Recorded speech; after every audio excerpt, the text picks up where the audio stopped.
Did you see the glasses right next to that? I did not. Okay. You showed me the glasses the first time. That's the first time. They're Joe's glasses. I wondered about that. So that means his face came through your windshield.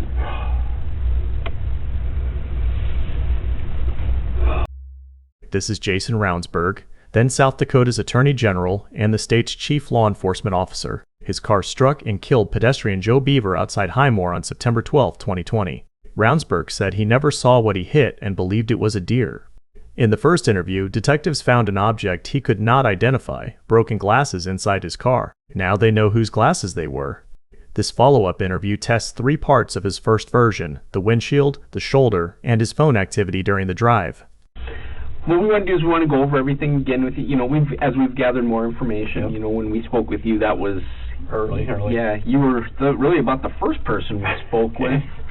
So, you know, we've just gathered some more information since then.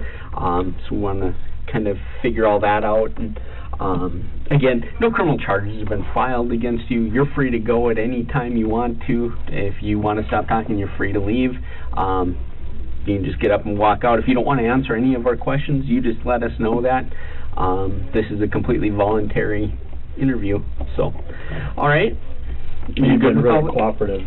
I've tried to do everything and think of everything I can think of to, you know, and I've thought of a couple things, I guess. You know, so as we go through it. Okay. Sure. All right. So we're just going to kind of recap some of what happened leading up to it. Okay. The agents again make clear that this is voluntary and that Ravnsborg may leave. That matters because the pressure in this room does not come from custody. It comes from information. The opening small talk has been shortened. We enter when investigators explain that they have gathered more evidence and want him to walk through the night again. So on the 12th, you went to the Lincoln Day dinner, the Spink County Lincoln Day dinner in Redfield, correct? Correct. Okay.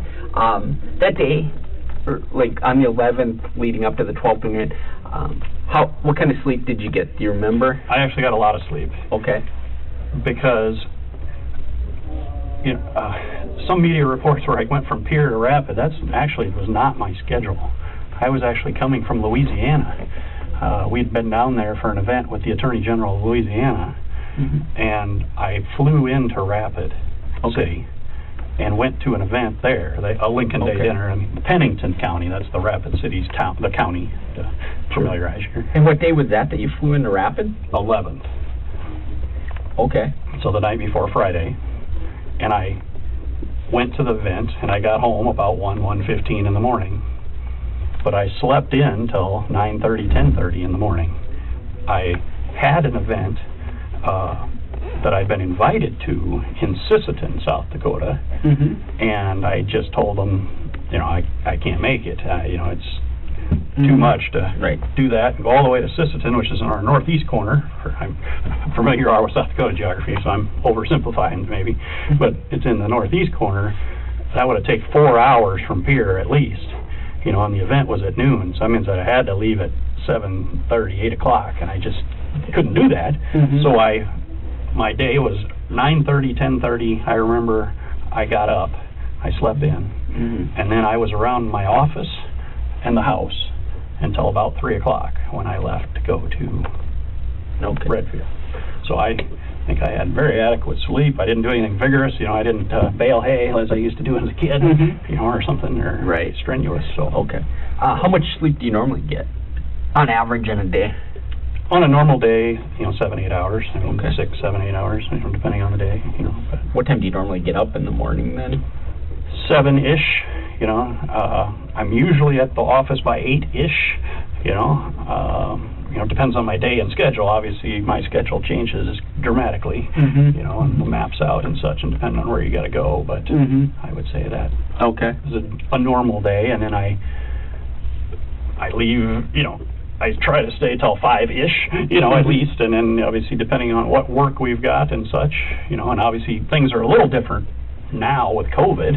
You know, we're not always in the office every day, a standard 8-hour day, because I don't want myself and my chief deputy and my chief of staff, as I mentioned, all to be down at the same time. You know, somebody's got to run the show. And so we've staggered, you know, we've got staggered schedules a little bit. Because who's your chief deputy? Chief deputy, his name is Charlie McGuigan. And I can spell all that if you need me to. Yeah, you'll need... Yep, Charlie is traditional. And then McGuigan, M-C, and little c, G-U-I-G-A-N. Okay. And Charlie has been the chief deputy for myself and Marty Jackley, my predecessor, and actually the end of Larry Long, his predecessor. So he's been chief deputy 10, 12 years, and he's been in the office about 25 years. Oh, okay. So he knows how the office and state government works. Right. Okay. So then... I can get you his contact if you ever want to talk to him or anything. Okay. I mean, so then that day you went to the Lincoln Day dinner in Redfield. Again, you had said that you didn't have anything to drink that night. I absolutely had 0 alcohol to drink. I had a Coca-Cola. I had a steak. I don't know what kind of steak, but I had steak, and I had a baked potato. I remember. That's the 3 things I remember eating. And that's why I tried to give you the waitress's name, and then I got the list of the people that were there and such, and try to verify that. But and then what time did you leave the dinner? 9:15. 9:15 p.m. Yep. Ravnsborg again documents the political event, the people who saw him, and the absence of alcohol. That is the strongest part of his account, because independent evidence supports it. The agents allow him to spend time there before moving to less certain ground. It keeps the conversation cooperative and makes the later contrast sharper when they ask about facts only he and the devices can explain. Again, what roads did you take to come back? I didn't look them up since you were here, but I can describe it yet. Again, I left out of Redfield going west until you get to what I call the Miller Corner. There's a T intersection that if you kept going straight, you'd go towards Faulkton is the town, and if you come to this corner and you go south, and you're going to go south to Miller, South Dakota, which is in Han County, and then from Miller, that's 14, which is all the way here to Pierre, and beyond, but for these purposes, it's from Miller to here. So I made an S, basically, or a... Once you left the event, did you stop anywhere else along the way? No, I believe so. No. No. Okay. Do you remember what you were you listening to the radio, or what were you? So when I left Redfield, you kind of had to snake through town because where this restaurant is. And then when I got out of town, I remember on that first leg, the Miller or the Redfield to the corner, I'd called my father. So I did not have I have Sirius radio. So I turned down the volume, but I still had it on because the Lakers were playing. I remember the Lakers were playing Houston, and you can watch the score when that happens, you know, when it's on. And I talked to my father, and I turned the corner, the Miller corner, I turned and talked to him, and then there's a dead zone there, and it dropped. And then when you got closer to Miller somewhere, I called him back, and all it was I didn't hang up on you call. You know, it dropped. And so you talked to him too about the Miller corner? Is that about? Well, I mean, so you left piece of paper or something. I can just show you the thing. I went to the corner. I turned the corner, and it dropped somewhere there, dead spot. And then as I got close to Miller, I tried again, and that's when I got him back. And I said, you know, I didn't hang up on you, Dad. It dropped for some reason. And like I said, that was not a long call. I mean, we kind of talked about what we were going to talk about, and then that was it. So that second call was just basically to end the first call, really. Yeah. I mean, I just gotcha. You don't be rude to people. You just you know, call you back that I didn't hang up on you. Okay. All right. So then After you got off the phone with your dad the second time. I didn't call anybody Okay. until after the crash. Well, I mean, until the 911 call, I guess. Okay. I mean, So when you were driving, were you listening back to the game, or? nope, the game got over. I remember the game got over, and then, you know, the Twins also got over. Okay. You know, and I remember shutting off the radio. Much of this retelling sounds familiar because it is. Repetition lets investigators compare the second version with the first without announcing every test. A changed detail can matter, but consistency alone does not prove accuracy. Watch the categories they keep returning to: the drive, the moment of impact, the search, and what he did with each phone. Did you listen to the end of the games, or were they already done when you got? Somewhere I don't know where, the Twins, the last out. I mean, I remember hearing the last out, Okay. but I don't know exactly where that was. Okay. And I think the Laker game was already over. The Twins was later than the basketball. Okay. All right. So once the baseball game was over, what did you do with the radio? I think it was still on, Okay. but not. I think I shut it off when I got closer to. Okay. When I got around Highmore. Okay. Why'd you shut it off? Well, well, we have to fast forward then a little bit. Okay. Oh, we can go back and So kind I of guess, walk me through it. So again, I turned the Miller corner, the second Miller corner, I guess, the one going now to Highmore, and I'm driving along, and then I get to Highmore, and that's when I look to the right and I look to the left as I was going through town. I was thinking about getting gas.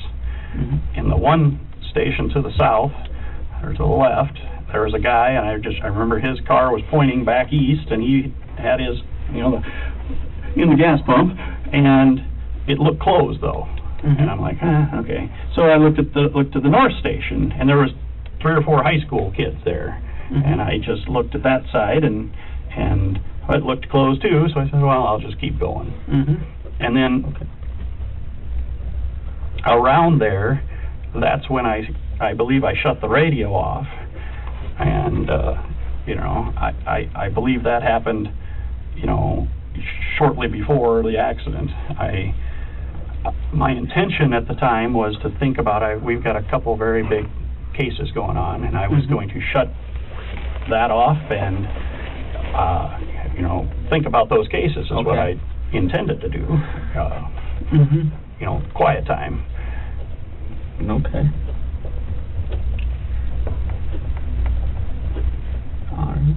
So you remember going through Highmore, though? Absolutely. I remember looking to the left and the right, and like I told you the first time, I remember looking at the signs, off to the right about the speed zone and the distance to pier. And then like I said, I think, right before that, that's when I turned off the radio.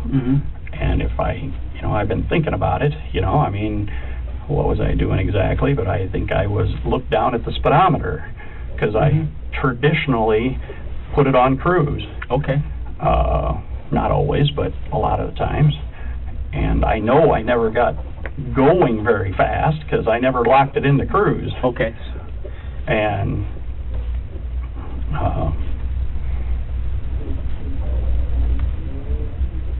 so you used the cruise control, but you know that on this case you hadn't got back into turning right. the cruise I on. think I had used it prior to the accident, on the other stretch possibly, but I had not used it. I had not engaged it yet. Right.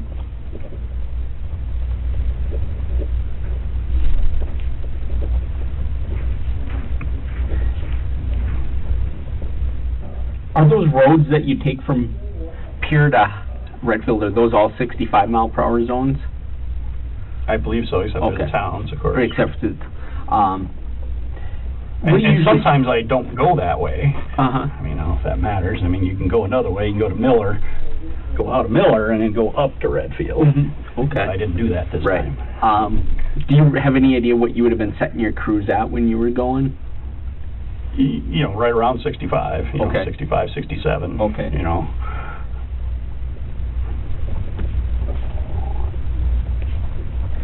Okay.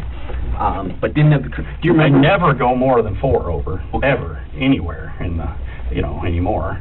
I just lock it in. Okay. He repeats that he never saw a person before impact. The agents are not limited to asking whether he recognized Joe Boever. They are testing narrower possibilities, a shape, a light, a movement, or something visible through the damaged windshield. That distinction matters. Failing to identify a person is different from perceiving nothing at all. How about your high beams? Do you usually use your high beams? I had used the high beams, but I had not clicked them on yet when I'd leaving Highmore. I'd used high beams from basically to Highmore.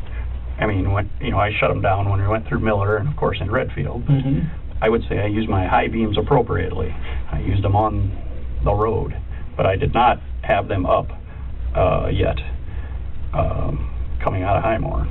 So getting to Highmore, you would have had them on, turned them off when you got into Highmore, Into town, yeah. and then never turned them back on. Correct. Okay.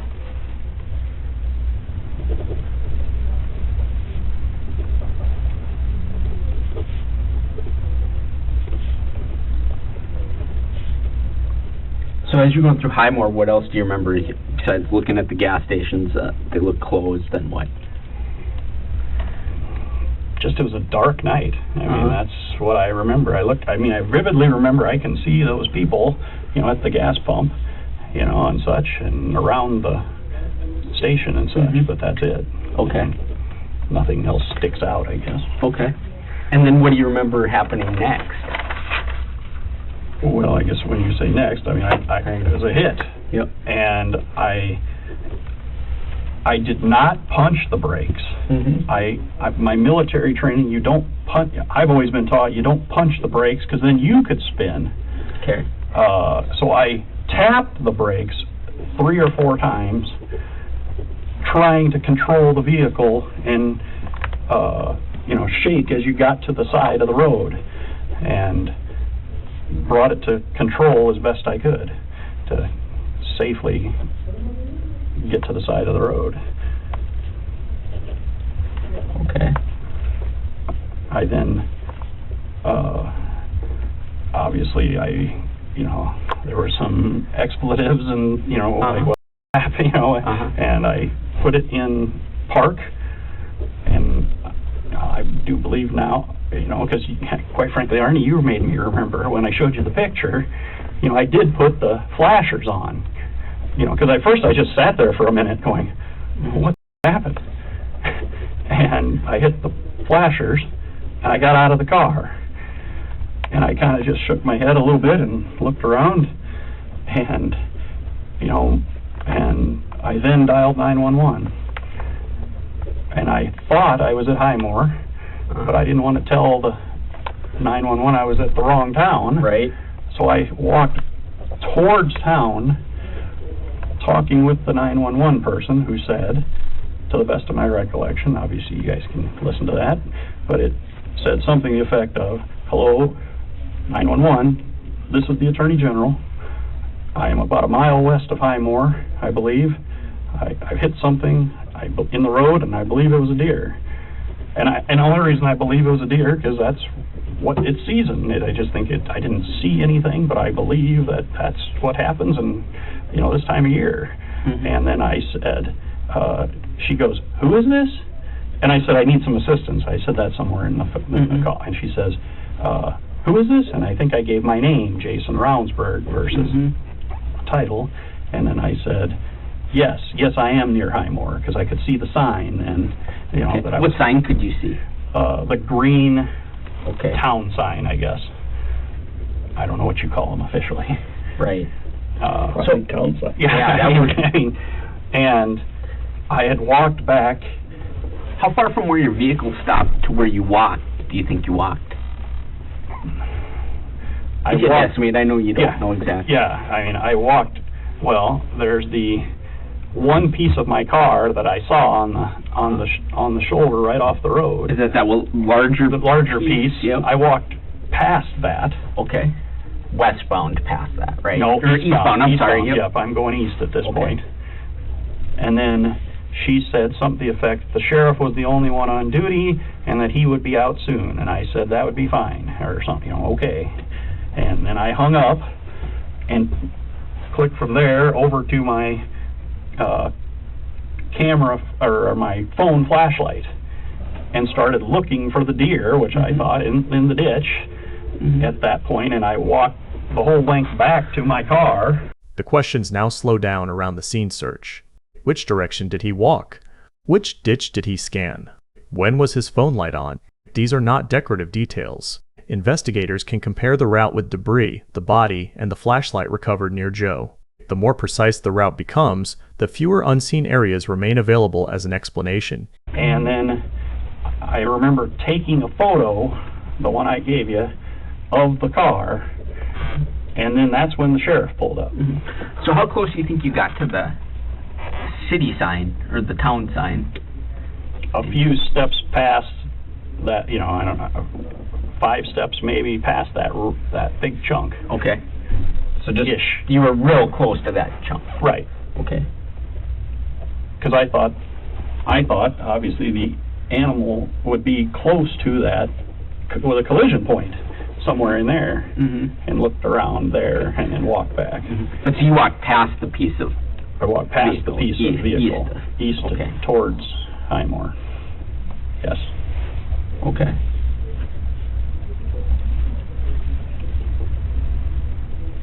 When you were walking past it, did you had your phone flashlight out, you said, or was that after? That was after the phone call concluded. Okay. And so when you were walking, were you on 911 at the time when you were walking? Yes, I was walking and talking at the same time. Okay. Right. Walking and talking towards the sign. I would say I had an excited utterance, yes, it is Highmore. I am near Highmore, or some words to that effect. You know, I thought I was at Highmore, but again, I didn't want to say I was at Harold, and then, which is the next town. Right. And send the officer to the wrong location. Right, yep. Okay, so you walk past, you're on the phone, and then when you start coming back, is that when you turn the phone light on?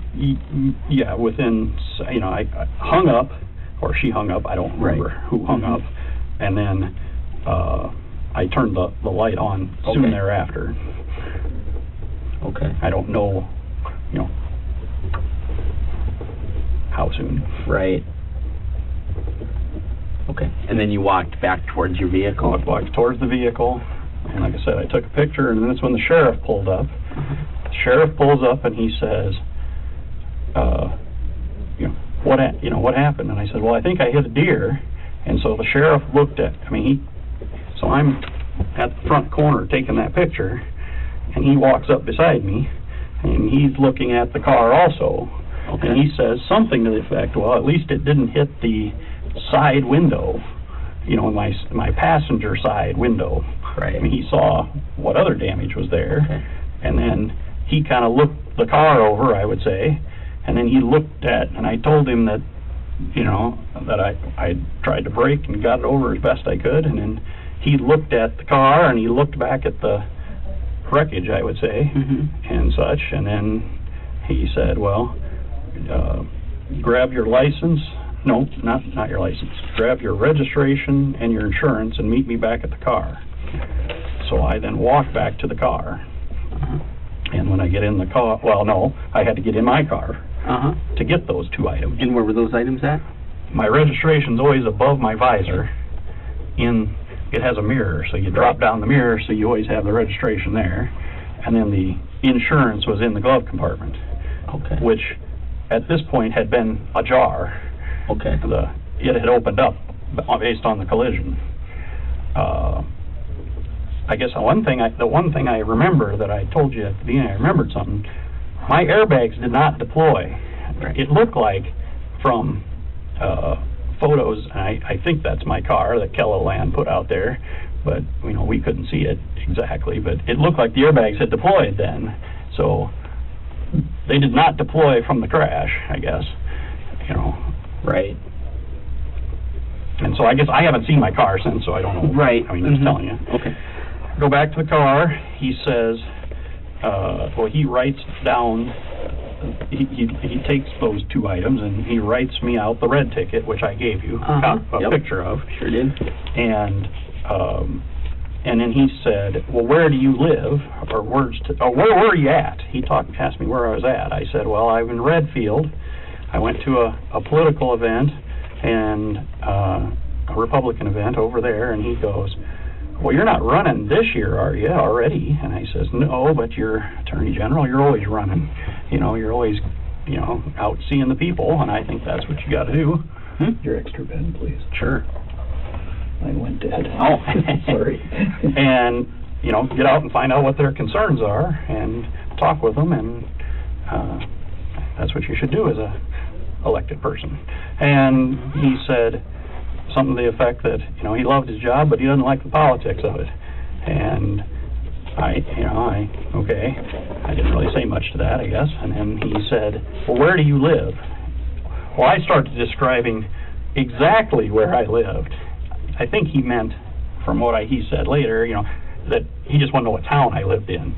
You know, but I was telling him exactly where I lived in town. I'm a little shook up.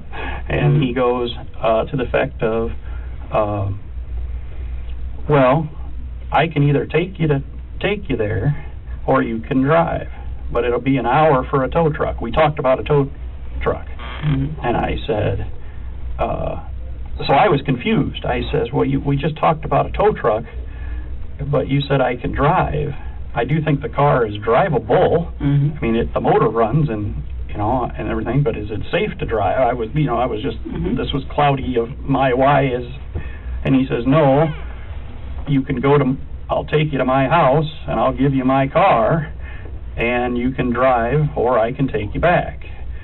Well, somebody's offering me their car, or he's going to take his time to take me home. I quite frankly threw it back on him, and I says, whatever works for you, Sheriff, you know, or words to that effect. And he said, well, we'll take you to the house then, and we'll get you the car. But you didn't think that the car wasn't drivable?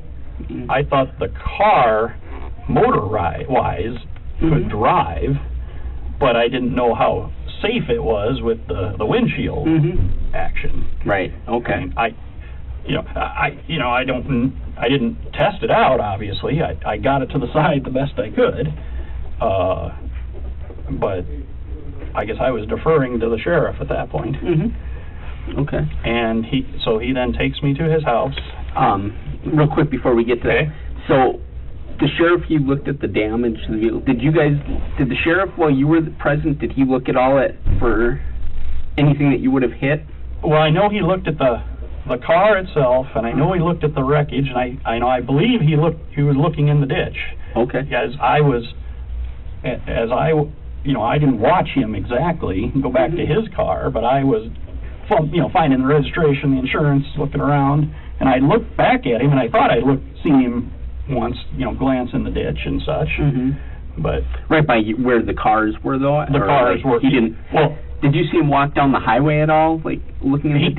Neither one of us ever went east of the crash, where the car stopped. Okay.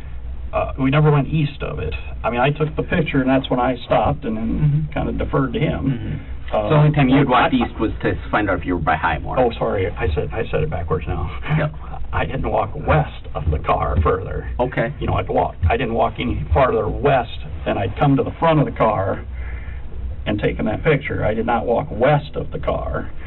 I only walked east prior to the sheriff arriving. The interview now repeats the next morning return in detail. We are compressing that chronology because part 1 already showed the discovery. The fixed point is unchanged. Ravnsborg says that is when he first knew a person had been struck. The agents do not dispute when the body was found. They test whether the physical evidence allows his knowledge to begin only then. The next new baseline concerns his phones. And then I think I looked down at the speedometer I'd just seen the speed sign, and I did not engage the cruise. Okay. And then I shook to get to the... Do you remember how you were feeling when you were driving home from Redfield that night? I mean, were you feeling tired, fatigued at all? I do not feel fatigued. I felt normal. Normal driving. I did not feel fatigued. Okay. Do you remember, were you using your phone at all for anything besides to make a couple phone calls? Nope, the only phone calls I made were to my father, which ended prior to Miller. Yep, okay. I have two phones, as you know.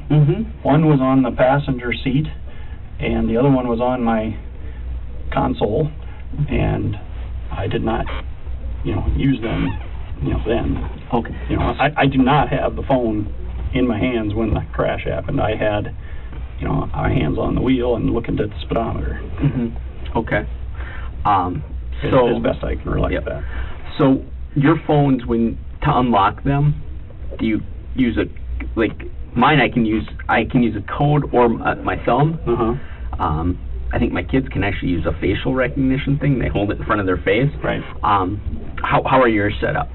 One doesn't have anything, and which one doesn't have anything? The personal phone, the Droid. Okay. No security on that? No security on that one.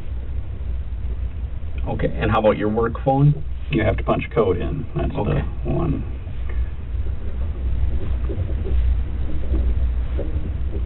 So you can't just use a thumbprint or anything like that. You actually got to enter in a code. How many numbers is your code? 4 numbers?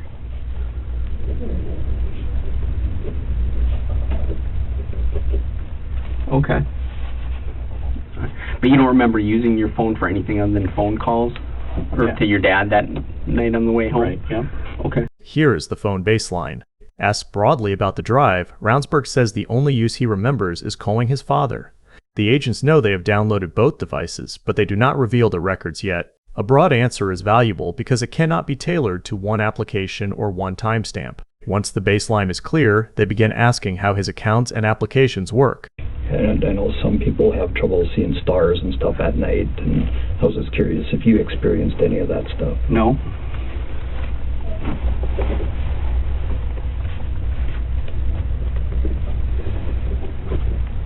I didn't mean to interrupt. Oh, no, that's fine. So have you had any other contact with the sheriff at all? No, I have not I have not had any contact at all with the sheriff. I think Tim might have reached out because we were trying to figure out who the family was. Oh, okay. To offer condolences, sympathy. And I think Tim might have. Do you know these people? Do they have a relative who is the right person? Were you guys ever able to get anywhere with that? No. No, not at all. Okay. We found a different way to find out than the funeral home. They put the obituary and put the funeral home of where that had happened, and then we learned that the father passed away about 6 weeks prior. We were looking to reach out to the mother, but we saw that and did not reach out then because obviously she just lost her husband, and then 6 weeks later loses a son. So we just didn't think that was the right time. Right. Because the father was still on the funeral home registry. Also. Okay. All right. So on your phone then, you have you have email on your work phone, I assume? Correct. Okay. How do you open up your email? Is it just I have a mail icon basically? Right. You I click can hit on that. Yep. Okay. Yep. Is that for a South Dakota state email or? Correct. Okay. Do you have other emails besides your work email? Yes. Okay. But your work, you can just click something and boom, you're in, right? What other kind of emails do you have? Campaign email. Okay. And personal email, and in military email.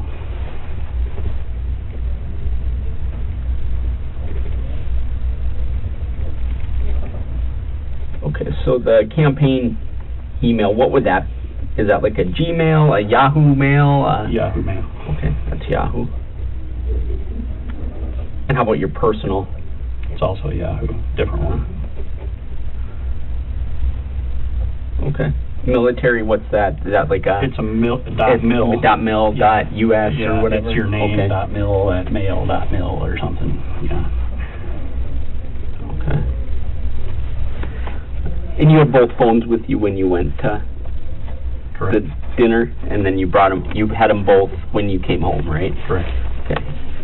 All right. What's the address for your campaign?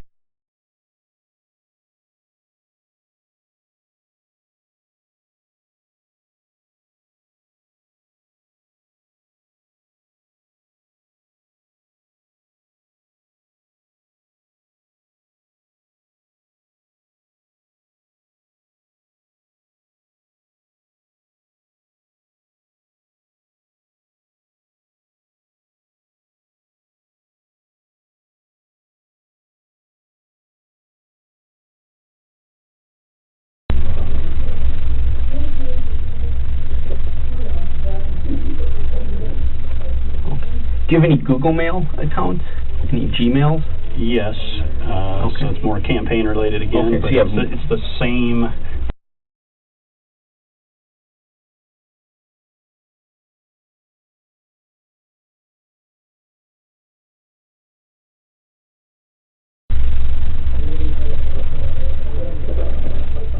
Okay. And that's a campaign email? Yes, Okay. predominantly, yeah. Okay. I assume they're all kind of used A little bit. intermain- I mean, try not to, but try. yeah. I mean, some people, and you Mhm. meet them and you move them over to a different email, Right. sometimes. Okay. So now, any of these emails, do you have to get into those, how do you get into those on your phone? Questions about email providers and websites may sound tedious. They are building a digital map in his own words. If he identifies which account lives on which phone and how he normally opens an article, the later metadata has context. The agents are still letting him supply the system before they reveal what the system recorded. Well, first off, I don't get into the Gmail one on my phone Okay. at all, Okay. ever. Okay. I don't like Gmail. It's not as easy, user-friendly for me.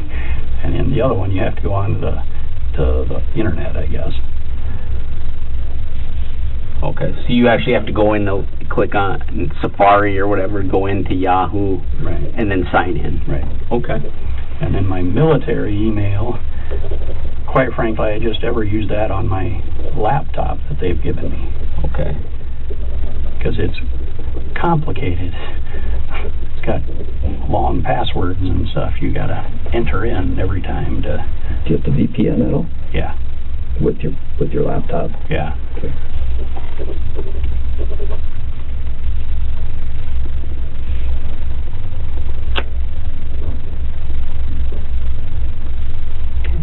So when you were driving, you don't remember going into any of these email accounts while you were driving home that night? No. Okay.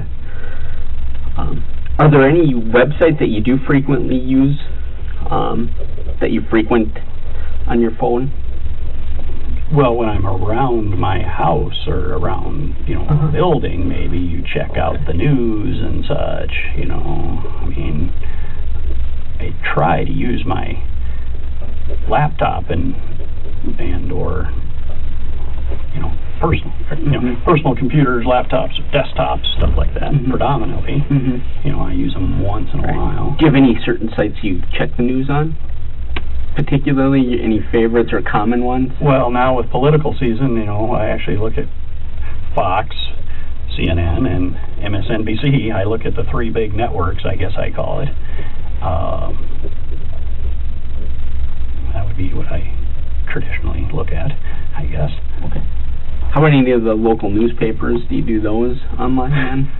I haven't since this until this happened. Okay, I bet mean, not. I was not a normal 10 o'clock at news or watcher of the frequent news. I guess Uh-huh. we get the Argus Leader paper and the Rapid City Journal paper Uh-huh. at the office, and I tend to look at those, but I will look at those at the office Mhm. periodically. Okay. So what would you think, though, if I told you that when they did the phone extractions, Uh-huh. they found some internet activity on your phone around Okay. that time? Well, I guess I don't not use my phone, but I did Uh-huh. not use it at the time of the crash. No. Okay. But were you using it up to the time of the crash? Not that I recall. Are you aware what phones will actually tell us, Jason? Yeah, somewhat, you know. Okay.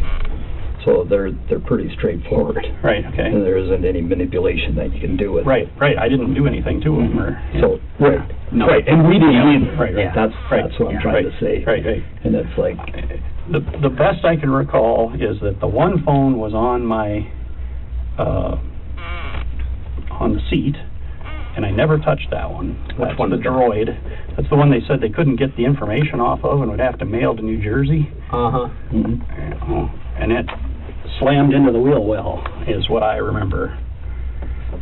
The other one, I remember, you know, I would say prior to or right at Highmore, I set it down on, you know, but, you know, through the journey, it fell down a few times, you know, but onto the gear shift, but I was not using it at the time.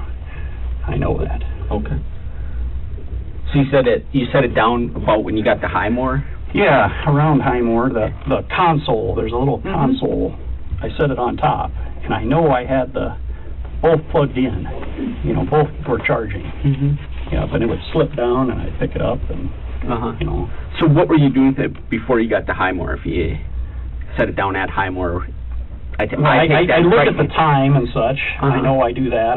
I would open it up, and I'd see the time better. But, you know, I glance at it, you know. Okay. Nothing sticks out, I guess. When you say glance at your phone, what do you mean by that? Glance and see what time it was. Okay. You know, just you know, a periodic check. I sometimes listen to podcasts, but I was not. Okay. That night. That's another app I use. Yep.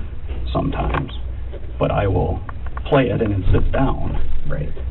Are you able to Bluetooth your phone in so that if you like listen to a podcast or receive a phone call, is it hands free for you? Yes. Okay. And or you can just hear it from the phone. Okay. The Suburban, which I have for work, I can Bluetooth it better than my car. Okay. Lay it on this. I'd lay it right the same place there. I guess I always lay it the same place. Okay. So you lay it there and just let the speaker... Right. Okay. Right. All right.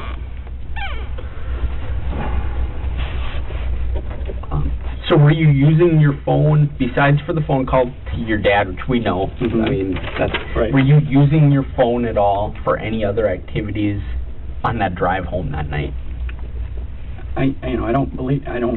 I didn't have any texts that I sent, and typically if I would text, I would do voice to text, which I know I didn't do that night. And the work email, but I didn't do any of that. You know, I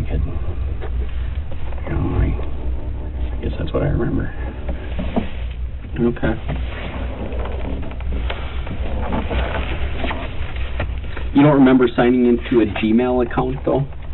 No.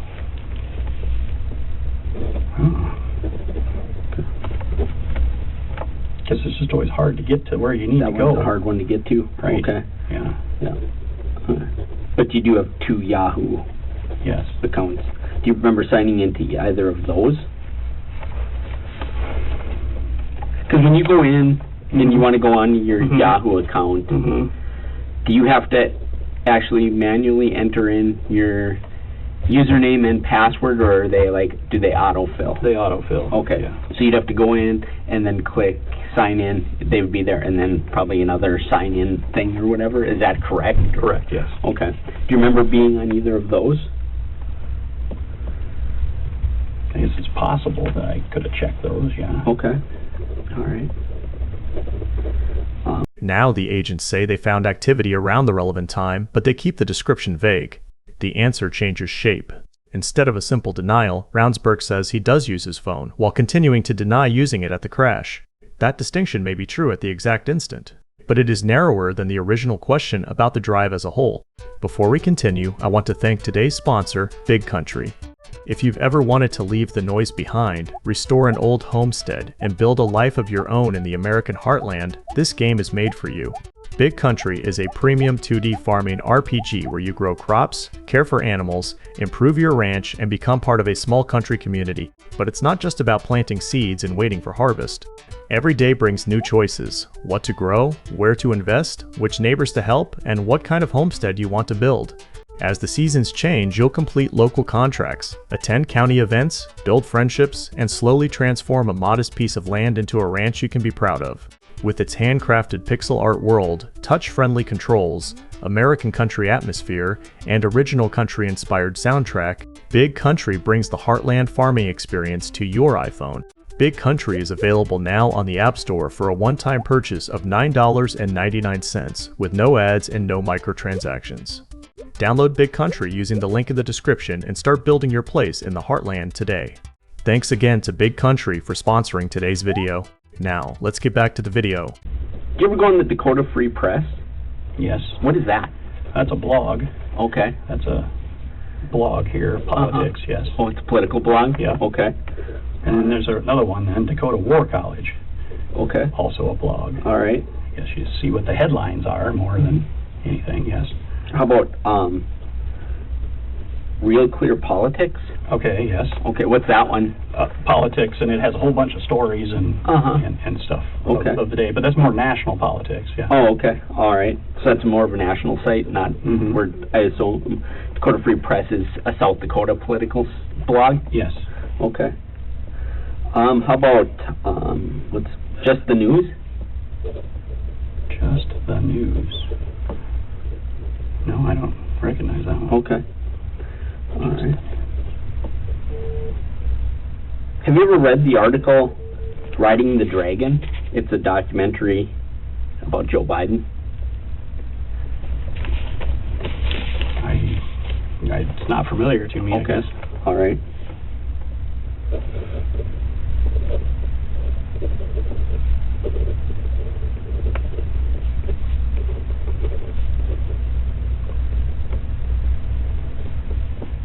Well, here, I'll kind of show you where I'm getting this stuff from. Yes, absolutely. So, here's kind of the information that was put together on your phone and here's our times. So, outgoing call, 10:24. So that's what time you made the 911 call. So, and that's all fine and dandy, you know. But leading up to that, at 10:20, you unlock your phone, signed into your Yahoo Mail account. Also, then signed out. At 10:20:49, you were on the Dakota Free Press site. These are all on your work phone. A minute later, you were on the Real Clear Politics website. Okay. And then about a minute later, this article was pulled up through the Just the News, which could have been something that you were on this and it had a link to click to get you to this one regarding this. It's an article about Joe Biden and something with China. So you were on that up to about, we're going to estimate probably a minute before the accident. Okay. You were on that. Do you remember any of these? Well, I remember looking at it, but that's when I set my phone down prior to. Yeah.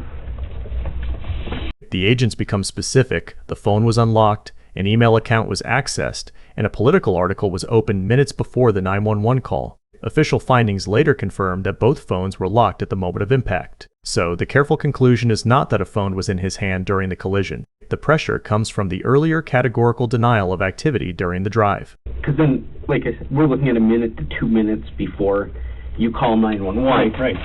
So, the concern being is that we know that from the time of impact, there was a time period that went by before you called 911. You had to realize what was going on, come to a stop, get your bearings back about you, get out, look at the damage a little bit, figure out what's going on. You're trying to figure out where you are, call 911. So it's reasonable to say that there was a minute to 2 minutes that passed from impact to when you were actually on the phone with 911, right? That would be reasonable, correct? I guess, yeah. So when we look at that, our concern is everything that we're seeing here is appearing that you were on your phone reading political stuff at the time. But I just wasn't. I set it down. I know I did. Did you maybe set it down after the accident? No, because I grabbed it and went out. Mm-hmm. And it was sitting in, like, the center console area? Center console area, absolutely. Okay, so when the impact happened, that phone was sitting in the center console? Absolutely. Okay. See where this obviously... Well, yeah, yeah. It's an issue? Part of this, Jason, is we have a job, Mhm. right? Absolutely. People make mistakes, Right. and we're thinking you made one. I don't remember being on my phone. I set it down, and I shut the radio off, and I looked at the speedometer, is the best I remember. Yeah. But I don't, that's what I was, worrying, how fast does that transmit, that you do that, that you set it down. And I never shut the browser, I guess, a lot, Yeah. But it shows you unlocked it and such, so, it's a tough position. We Right. know, Right. we know. But it's like, it's sure appears to be a problem here. And we want to get ahead of it, Right, just like you do. right. I get it. I know what kind of position you're in. It's tough. Mm-hmm. But these don't disappear, too. Right, I understand. I mean, I look at stuff. you're smart enough to know I that look at stuff. technology is But I instant. I remember I sat it down because I was getting rid of distractions because I wanted to think about these cases. But I shut it down there. And it could have been just at that moment. But you know Right. you know the speed of technology today. You're a smart Right. man, Right. and it's like the speed of technology is amazing. Mm-hmm. And I was not looking at it when it happened. I won't say that I was. No. I set it down, and I went to hit I shut the radio off, and I looked at the speedometer. Mm-hmm. So is it maybe when all that was going on that the impact happened? Well, that's the best message that I can remember. Boom. Mhm. Yeah, and it could be instantaneous. Right. Right. And we get that. Right. We Yes. get that. It could be instantaneous, and like you said the last time, right. wham, there it is. Mm-hmm. And as you're putting it down, it could be wham, there it is. Mm-hmm. Well, I set it down. I remember sitting it down. I pretty confident I shut the radio off, and then went, looked at the speedometer. This was the best I remember. And then wham. I was not looking at my phone. I know it's the law, and I was not looking at it at the time it happened. No. You've been kind of called out on that before too, haven't you? I don't know what you mean by that. So somebody, when you were texting or tweeting when you were going through the Black Hills, Well, that was a similar type situation where, well, yeah. and you got kind of called out on it. That's what I mean. Right. And Mm-hmm. we heard about all that. Mhm. Joe and I have done. We want to cover every base, and we Right. have. Right. And I can assure you, we have gone as far. Well, obviously, I'm political. I get called out on lots of stuff that Yeah. doesn't look necessarily how it looks. Right. And it may or may not be appropriate. Right. Mm-hmm. Granted. Right. And Right. so I can see where, in a situation like this, all of a sudden this is wham. Mm-hmm. Now it's in your face. Mm-hmm. Now what do I do? And it's like, I don't know what just happened to me. Mm-hmm. I just know that something's going on really serious here, and I got to figure it out. And I kind of think that's what you're. I've done this for 40 years. Mm-hmm. I started in 1981. Mm-hmm. I'm on my 39th year. Right. So in that time, I've had situations like this before, Mm-hmm. where all of a sudden you have to make a decision, Mm-hmm. and it's fast, and it's going to last forever. Mm-hmm. And I can see where it's like, oh, I should not have done this. I should not have been doing this. And now I'm kind of in a jam. What do I do? I still believe I was not on my phone when the moment happened.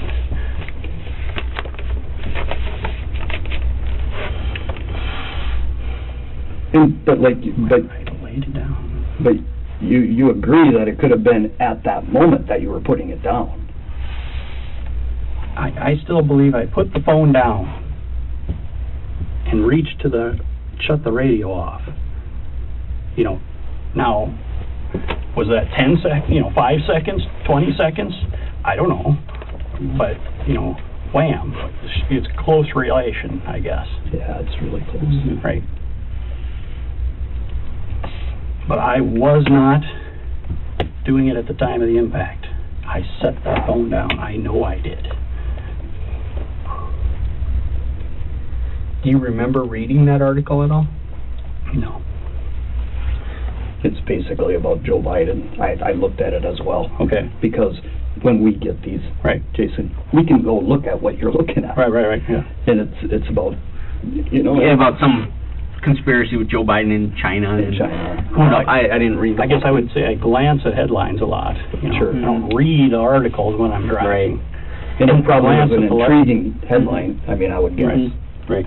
Because when we enter in the address that was on your phone, Mhm. it actually takes you to the article. It's not just like a headline where you scroll down and see other headlines or whatever. You were on that article. Okay, so like you go from Real Clear Politics Mm-hmm. to the article, and you can click on, that's what Real Clear Politics is, you click on articles, Mm-hmm. Sure. and then they Yep. take you to the article. So, right. Kind of what I was saying is I think you were Right. probably in Real Clear Politics, clicked on this Riding the Dragon, which took you to just the news and that article. Okay, But I'm speculating Yeah, I don't too know, on, yeah. I'm guessing right. on that. Yeah, I've never heard of just the news, no. Right. Which made me think then that you were on Real Clear Politics, clicked on an article, and Right. they probably have it embedded in their site that you go to these sites for the article. Right. But you don't remember reading that article No. at all? Okay. Like I said, I glance at headlines at best. Mm-hmm. Once the article is named, Ravnsborg allows that he may have looked at material and insists he set the phone down. This is story narrowing. The claim is no longer that the phone was unused except for calls. It is that any other use ended before impact. Investigators keep asking about how the article opens, because each technical step tests whether a quick glance explains the recorded sequence. Well, like I said, I know you said you glance at headlines. This one you actually went into the story. Mm-hmm. I mean, you actually, Right, but, it went and it took you to the article right, yeah. itself. But then that's the headline there, yeah. Mm-hmm.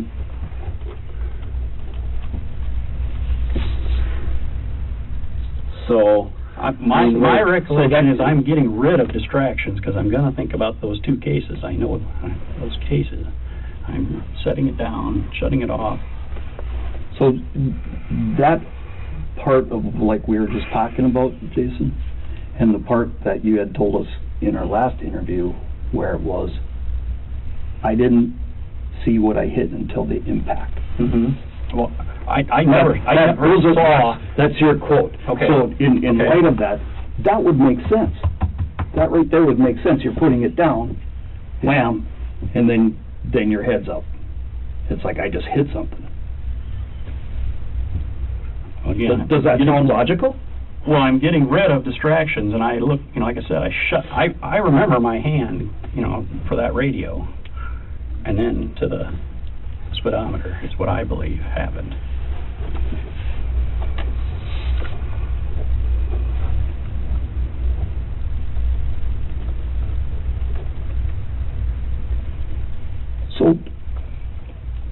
So you had your phone call. This is back up a little bit. Okay. So you had your phone call, and then... With my father, are we talking about? Yep. And then even the second one with your dad. How about on your way there? Were you on your phone talking to anybody then? Do you remember what you were looking at when you were driving out there? No, I don't think I called anybody. Okay. Do you remember what you were looking at? I might have looked at articles and stuff again, yes. Yeah. Okay. And it's hard. Because Right. I've driven it. Right. It is not an exciting road. Right. I can guarantee you that. And But I do remember I listened, like I told you before, I started to listen to these, and they're in the car yet, I told you, discs. They're books on tape. Yeah. And I listened to them for a while, but I just didn't like either one of them. Yeah, you said they didn't. Yeah, They they're were boring. not intriguing at all. Right. So, do you do both then? Were you on your phone while you're listening to the book? Usually not, no. I mean, it's one or the other, yeah.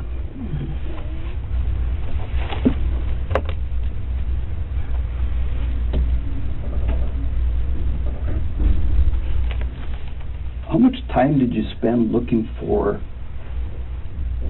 your insurance card?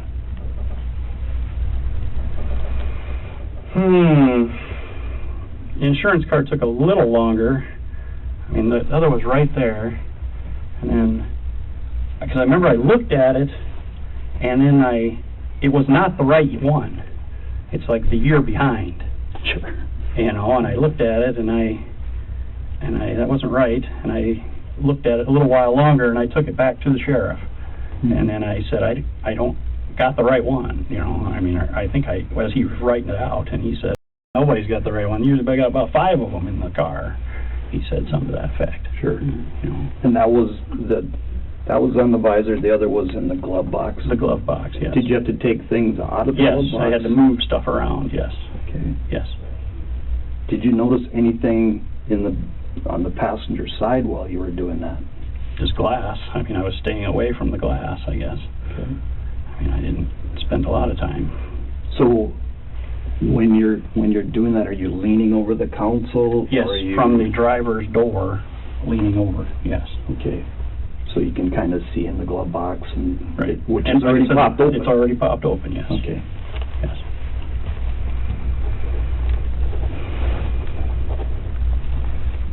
So, did you see the glasses right next to that?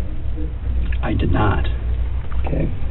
You showed me the glasses the first time. That's They're- the first time They're Joe's glasses. I wondered about that. So that means his face came through your windshield.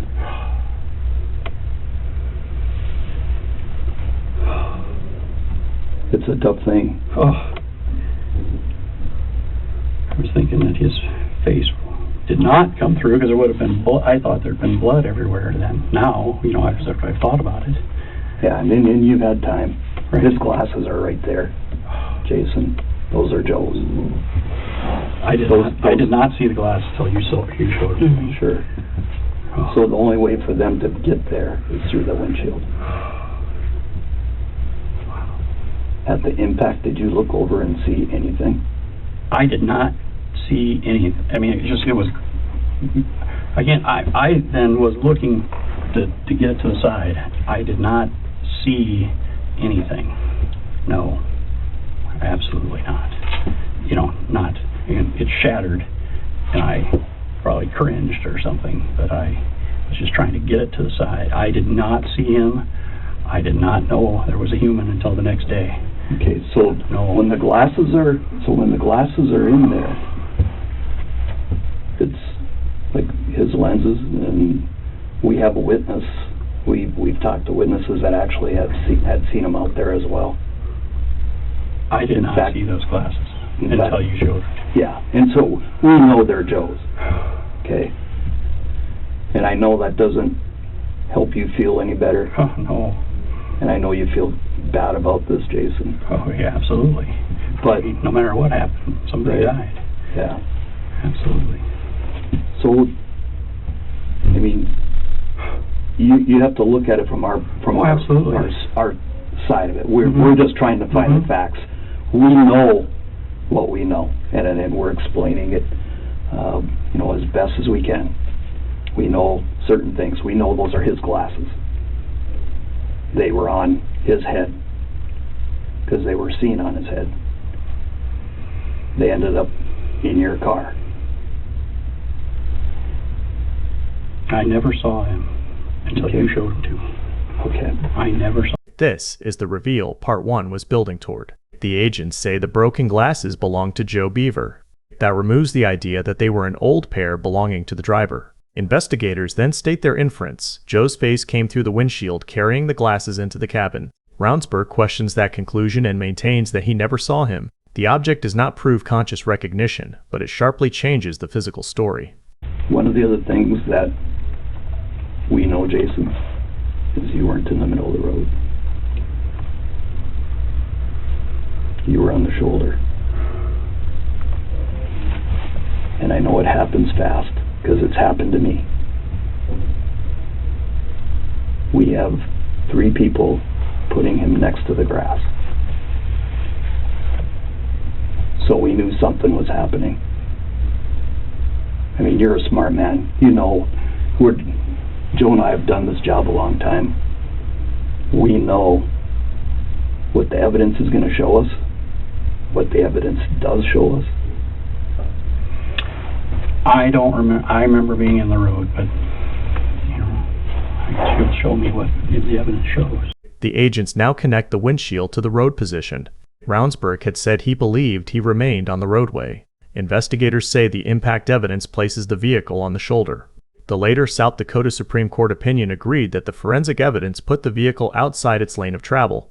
This is a control shift. The discussion is no longer limited to what he remembers. It is anchored to measurements. Next comes the flashlight. Investigators say Joe's light was still illuminated near him, and they compare that position with the route Ravnsborg described walking. This is not proof that he deliberately ignored anything. It is a visibility test. If the search path passes a lit object and the body, the claim of seeing neither becomes harder to reconcile with the scene. I got another question for you. Okay. Did you see the flashlight he was carrying? No. Ever? When you walked back to town? No flashlight. It was pitch dark out there. Right. And with it being pitch dark, we went out and tested it. Okay. We picked up the flashlight. Right. Okay. The flashlight was still on when Joe and I got to the scene. Okay. It had not been touched. Uh-huh. We picked it up and the light is still on. Okay.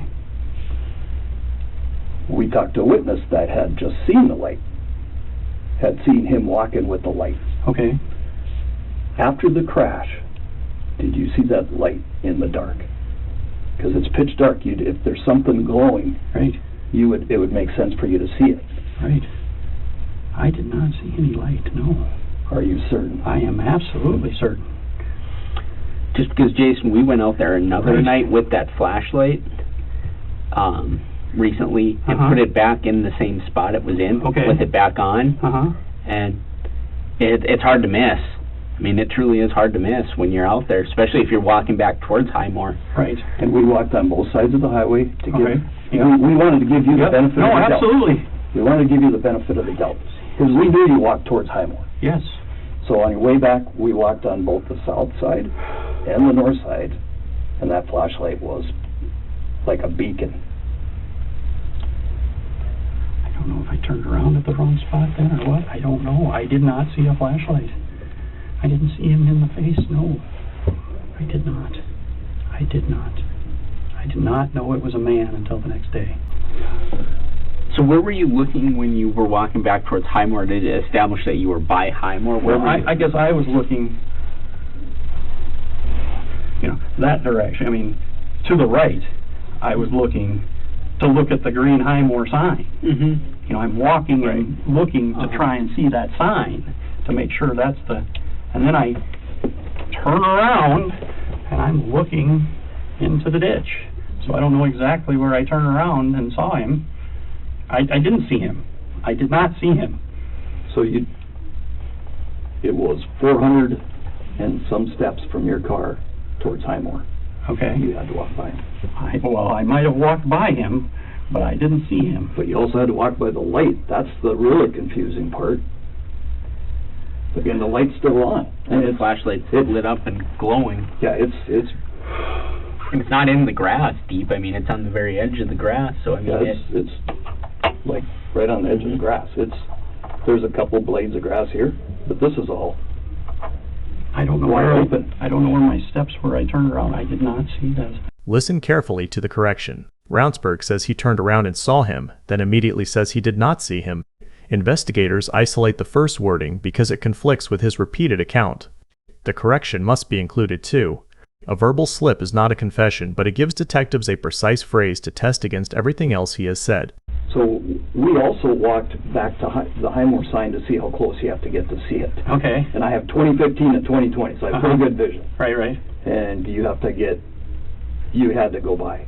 there was no question about it in order to read that sign. Well, I mean, from what you're telling me, I'm not disputing that I went by, but I didn't see him at all. I did not see him until the next day. And I did not know about the glasses until you told me. Let's look at it this way. Did you see something and just didn't pay any attention? No. I mean, because No. I mean, I know you're shook up. Yes. I know just from talking to you the next 2 days later or whenever we talked to you, you were still shook up. And I can appreciate that. Again, and it's like, so in light of that, I'm saying, did you just maybe not pay attention when you walked by, or I mean, how? I mean, I was just time scanning. I did not see him. I mean, I'm scanning, but I didn't. You know, and it's a camera light. It's not great either. But if you're looking for a deer, You'd be looking at the ground. you're looking at the ground, aren't you? Wouldn't you look at the ground? I looked both. You know, I kind of did. I mean, I don't know where my hand went exactly, but I did that's not. impossible to know. Right. We get that. We get that. But I did not see him. I did not see him. No. I did not see him.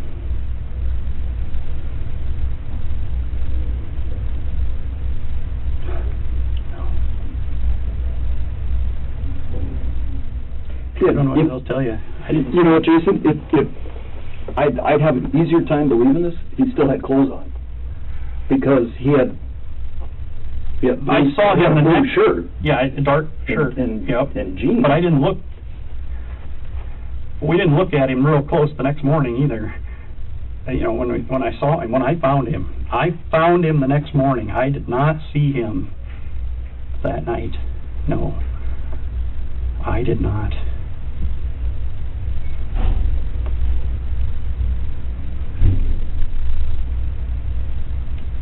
I can see how you say I should have seen him, but I didn't see him. And I'm just doing it from a logical. I did not see him. That's what I'm just saying. It's from a logical perspective, and that's what we're talking about all along here. We from a logical perspective, if you went by that, I'm looking, I would have seen that. And we asked a number of people. So when you go looking for a deer, you know what? I scanned into the ditch and walking back towards my car, but I did not see him. We also say, I mean, the people we talked to said, so I was in a meeting with a group of investigators, and I said, how many of you hit a deer? Every single one in that room. And there was 9. Right. I said, how many of you did not know you hit a deer? Every single one of them knew they hit a deer.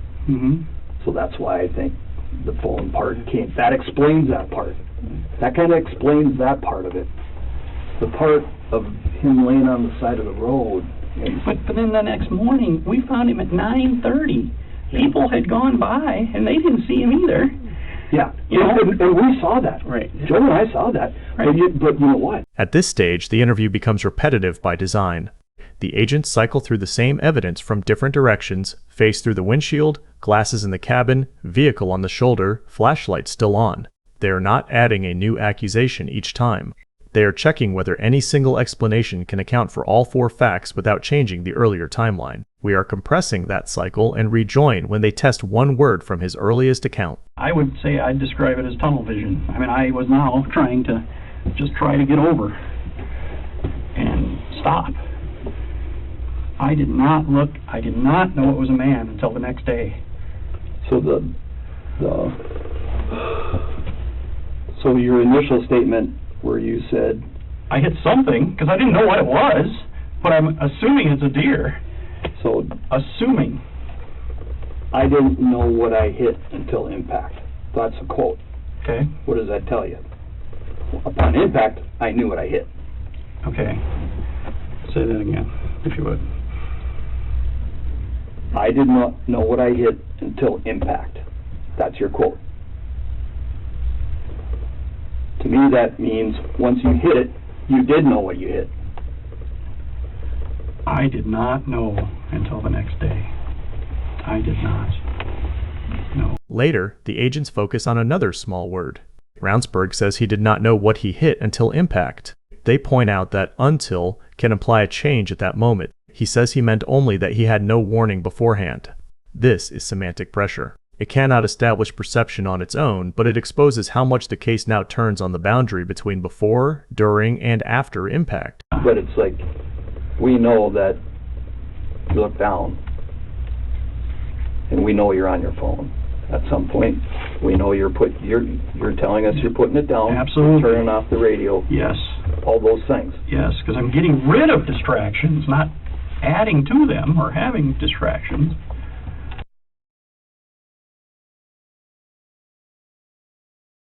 On the stuff. Well, you told me that you had a search warrant for my car. Yeah. You know, Yes. For example, I mean, standard. And so, we'll show a lot of stuff. So, if you were texting, we'll show it. I was not texting. I mean, you should be able to look at my phone and show that I wasn't texting. If you're answering emails, we'll show it. Right. And so, if any of that was going on, let's take care of it now so we don't have to come back and reinvent this thing, Jason. As the best I can remember, I put it down, hit the radio, looked at the speedometer. I don't remember sending any texts, you know, prior to the crash and the picture and, Sure. you know. Sure. And which I willingly gave and everything. I mean, and that's my fault to say text. Yep. Any kind of right. e-transmission. Right. Whatever it is. Right. And it's like, let's get it all taken care of now, because... Do I look at that stuff? Yes. But I looked at it and I know I put my phone down, because I'm gonna think about this case, and I'm getting rid of distractions, not adding to them. My question would be, why would you go into that Joe Biden article just to then set your phone down? I mean, if you're that's what I do. I guess I just see the headlines and stuff. I do that all the time. You know, I look at it, maybe, you know, like a scroll, and if it's a long one, I don't, you know, ever read it. I mean, I could do that when I'm sitting here. I'm like, if they're too long, next, and you go to the next one, or go to not doing that anymore. So that one's a fairly, I mean, as it goes. Right. I mean, you look at it, It's it's not of interest. pages for sure. Right. I never read the article. I might have, you know, scanned it or looked at it, but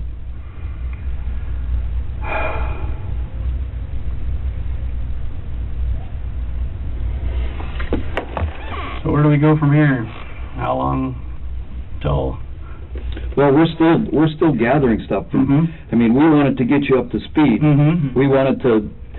This is your opportunity to straighten things out. Right. Well, I want to help straighten stuff out. Absolutely. So that's why we came in, and we're quite honestly, I told you my concerns, and whether you think they're bogus or not. Oh, I think you're very genuine.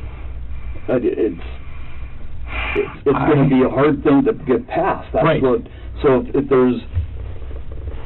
I never saw there was a man. If there was a logical reason outside of that,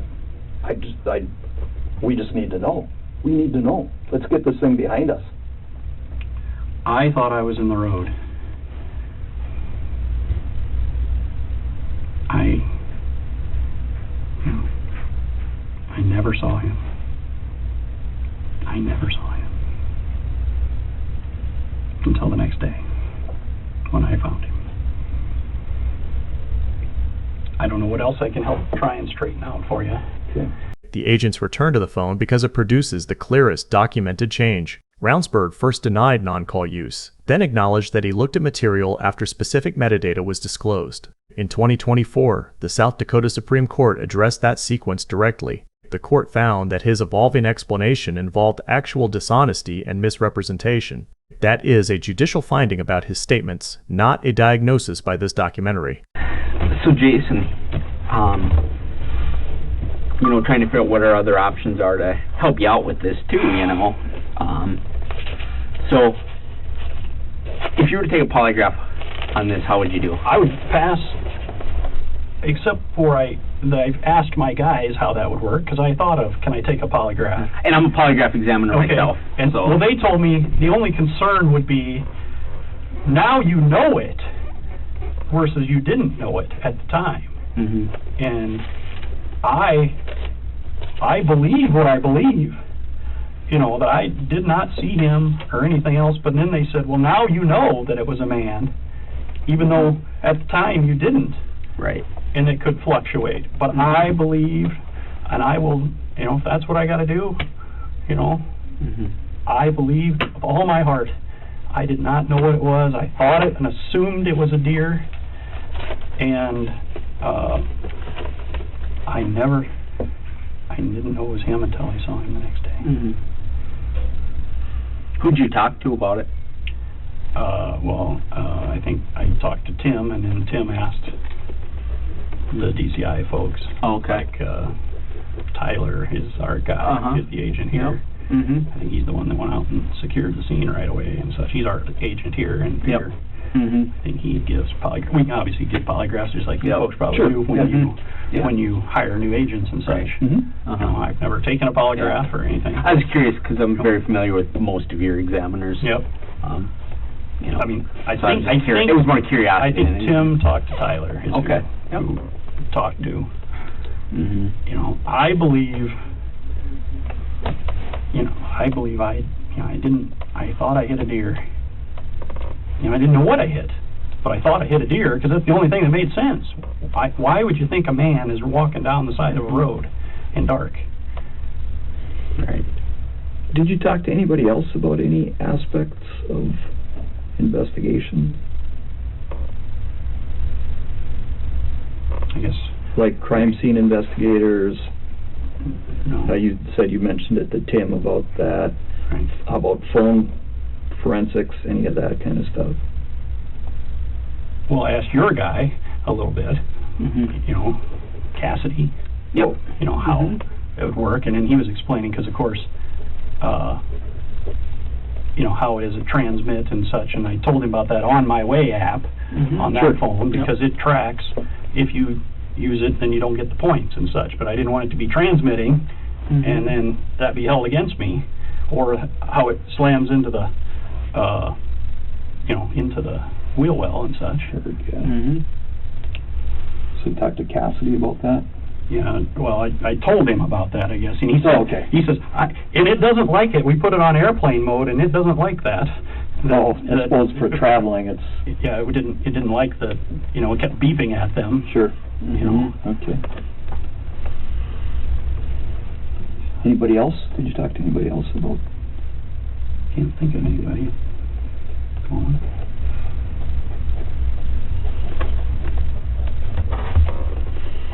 Because you guys have your own unit, don't you? Like for cyber crime or phone crap like that. Okay. Yep. Yep. I didn't know if you guys did or if that's something that you guys have your own people. I guess I did ask Romer a few questions, just how phones work and how they transmit and such. And who's Gromer? He's the head of my ICAC unit. Oh, okay. Out of Rapid City. He was there one day, and I just asked him, well, how do things work? How fast do they transmit? What will it get held against me? I explained this On My Way app again, you know, and such. And he's out of Rapid City? Yeah, he's headquartered out of Rapid City. Okay. So he's like your coordinator for your whole ICAC, Yeah, DCI? he's the boss of the ICAC division of Okay. DCI, yes. Okay.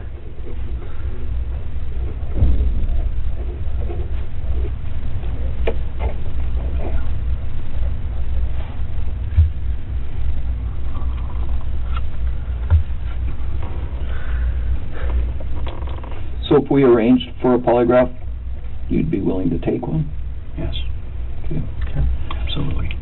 Okay, we have, I mean, your guys, obviously, we can't do that. Right. And our guys have to do theirs in North Dakota, just like your guys have to do them in South Dakota, because they're licensed there. There's licensing issues. I guess if you're asking, I'll let you ask first. If you're asking if I'll go to North Dakota, yes, I'll go. You know, I mean, if that's what it takes or whatever. I didn't want to put words in your mouth. No, we're just Actually, we were just brainstorming how we could do this, and, Mhm. and it's like, well, Right. we could have them come to Bismarck, and one of our guys there could do it. I'm if- willing to do that, yes. Okay. Whatever I can do to cooperate. And like I said, I mean, from the beginning, you've been cooperative. So Well, it's like- again, the hardest part of this is I wouldn't do anything different. I didn't know that this was going to happen to me, obviously. Again, why would a man be walking down the road? I believe I'm on the road, and wham, and my life changes. I called 911, I got the sheriff out there, you know, I Mhm. thought I was doing the right things. Obviously, I didn't see everything that I should have seen, probably, or not, but I did not see him until the next day. After a break, the agents ask whether he would take a polygraph, and Ravnsborg says yes. Polygraphs are not truth machines, and an offer to take one proves neither honesty nor guilt. What matters here is the negotiation around cooperation. He presents willingness as support for his account, while investigators make clear that the forensic work will continue regardless. Well, quite frankly, we're gonna continue on. Okay? We're gonna keep doing our stuff. Like I said, Understand. we got, Like, yeah, we've been spending a lot of time. And a lot of assume- time, and that's because we wanna do a thorough job. We don't I want understand. anything. How about, so do you have any, you know, obviously now we gotta set this up and such to go up there and everything, but do you have any kind of time estimate before you'll do your report? And then where does your report go? To that county. Good. I mean, well, That's the what, first night, I was dead. The governor did a press conference and said I was involved in a one-car fatality, and my whole family thought I was dead. sure. You know, and I would like, obviously,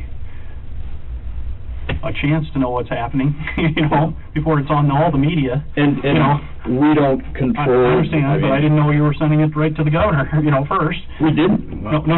No, that you were gonna send the report when it comes, or what? No, we're You not send sending it to the county. We're not sending it to the governor. We send it. I'm the case, so I have Okay. my reports Yes. set up to go to the highway patrol, Uh-huh. because they're technically the lead on this, so they Okay. need a copy, and the Hyde County State's Attorney, that's it. Okay. Right. So actually, honestly, for a very high-profile case, I have a very short distribution list on this, because it's, as many other people would like to get the reports, there's Oh, I'm into there's that. there's Well, no reason. The governor says she's gonna put them out all when they come. Yeah, sorry. Right, I yeah, know. No, I That's a just, freight train that we're not gonna Right. stop. I mean, I'm not gonna stop. can you tell me, like, is my toxicology back or anything? Can you tell me any of that? I'll tell you it's zero. Right. Just Which like should you be. knew. Yeah, absolutely. You knew that. But it's- And we followed up, like, with the folks that and I don't know if they Mhm. called you or not, and I don't care if they did. Mm-hmm. Because I talked to the waitress, and Mhm. I talked to the bar owner. Okay. I talked to those people, and I knew what it was gonna be, but Right. we had you to still do gotta do it. your due diligence, absolutely. And the HP that came there was because I told him. Okay. I Okay. told him, I said, just go do it. Mm-hmm. I didn't know you from Adam. I said, maybe not. Right. But either way, we need to do this Right. because it's the right thing to do. Mm-hmm. And so they did it on my bequest, Okay. because at that time I already knew that I was the one coming down here.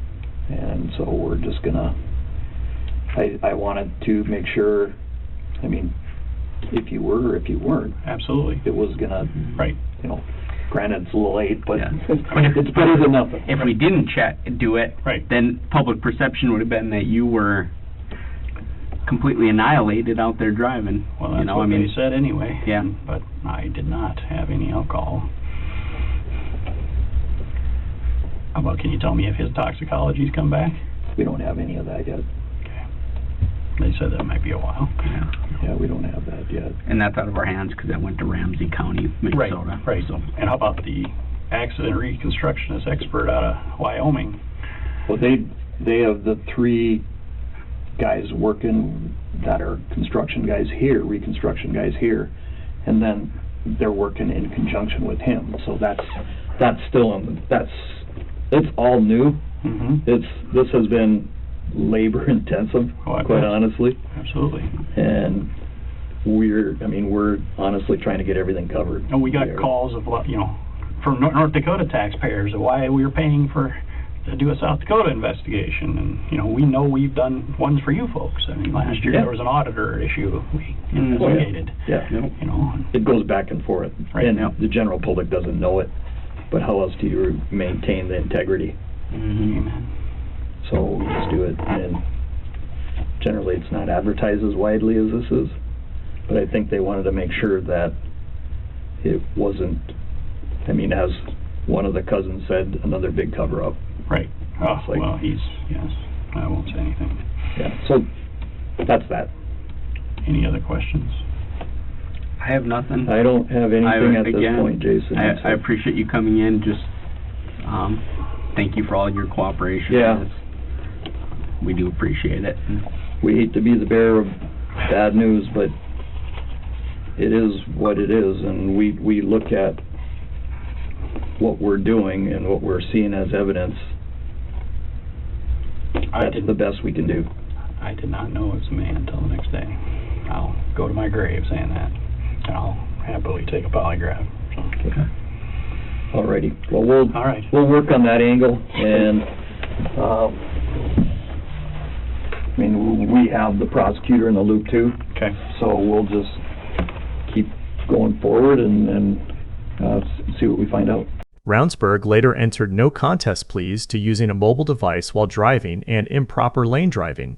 A careless driving count was dismissed, and he received no jail time. In 2022, the South Dakota Senate convicted him on both impeachment articles, removed him as Attorney General, and permanently barred him from state public office. In September 2024, the state Supreme Court suspended his South Dakota law license for 6 months and required disciplinary costs before reinstatement. The public records reviewed for this video do not establish his current reinstatement status. The interview's final result is not a confession. It is a record of how a categorical account becomes narrower as investigators disclose what the car, the road, and the phone preserved.